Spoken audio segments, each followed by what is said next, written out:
속지 않는 삶의 지혜를 드리는 풍수명가입니다. 시중 유튜브 풍수 방송에서 많이 언급되고 있는 그러한 내용들에 대한 진실 여부를 풍수적으로 살펴보고 그 실익을 알아보는 시간입니다. 먼저 빨간색 구독 버튼 안 누르셨으면 부탁드립니다.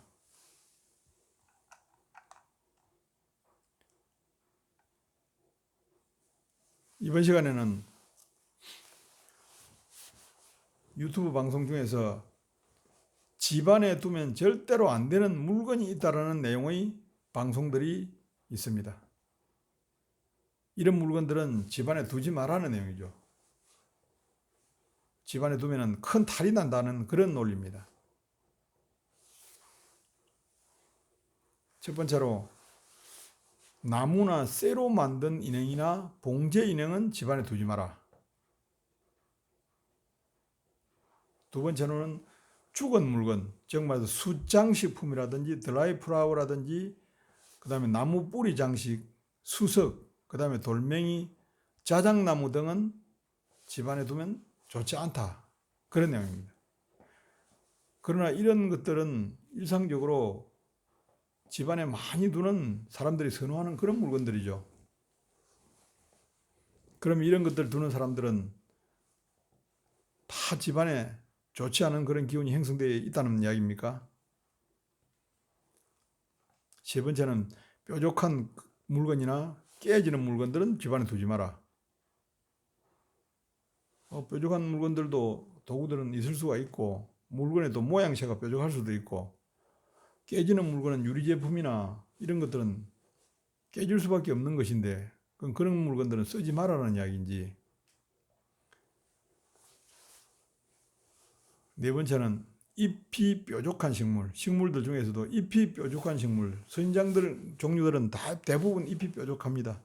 그럼 선인장 종류, 잎이 뾰족한 식물들 빼고 나면은 잎이 뾰족하지 않는 식물들이 과연 얼마나 있겠습니까? 참 이해하기 어려운 이야기입니다. 그럼 다섯 번째로 유통기한이 지난 물건, 뭐 신문이라든지 책이라든지 뭐 필기구라든지 오래된 것들은 집안에다 두지 마라.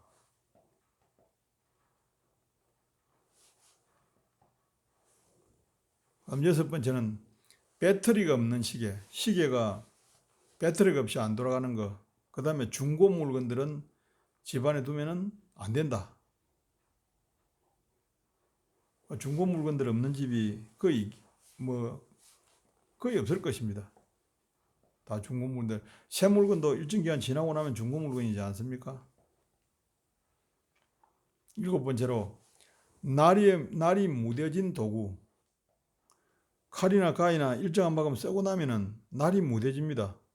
그럼 날이 무뎌진 거는 집안에 두지 않고 바깥에다 둬야 됩니까? 참 내용들이 그냥 아무 생각 없이 들으면 그럴듯하게 들립니다. 그러나 이 내용들 하나를 따지고 보면 과연 이런 내용들이 집안의 기운을 갖다가 변화시키는 어떤 영향을 미치는 것인지 이해하기가 어려운 것입니다. 기분상으로 볼 때 이해할 수는 있습니다. 그냥 좀 기분이 안 좋을 수 있다, 시각적으로 안 좋을 수 있다는 것은 이해할 수 있을 것입니다. 자, 그러면 이와 같은 것에 대한 풍수적으로 어떻게 볼 것인지 하는 진실과 실익을 살펴보도록 하겠습니다. 앞에서 말씀드린 그런 대부분의 이론들은 집안의 생활 공간에서 생기를 변화시킬 정도의 그런 기운이 발생될 수는 없는 것입니다. 그렇기 때문에 실익이 없는 그런 수법입니다. 또한 사람의 심리를 자극하는 그러한 미신적인 내용에 불과하다고 할 수 있을 것입니다. 또한 이런 것들은 풍수라는 원리를 잘 알지 못하는 대부분의 국민들에게는 걸뜻하게 그것이 풍수적으로 그렇구나 라고 그냥 풍수라서 그렇구나 라고 받아들일 수 있는 그런 내용이지만도 이거는 사실상 풍수와 관련이 없는 허구이고 가장된 그런 논리고 풍수를 왜곡하는 것입니다. 이런 내용들이 풍수를 자꾸 미신으로 만들고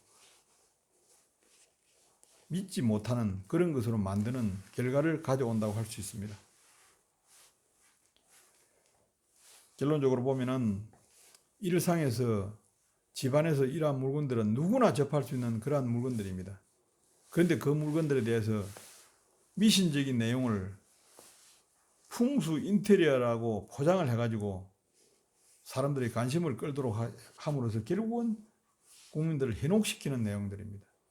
실익이 전혀 없는 그러한 내용들이라고 할 수가 있습니다. 이런 것이 과연 실익이 있는지 하는 문제를 직접 실험을 해보시면 됩니다. 체험을 통해서 해보시면 금방 알 수 있는 내용들입니다. 감사합니다.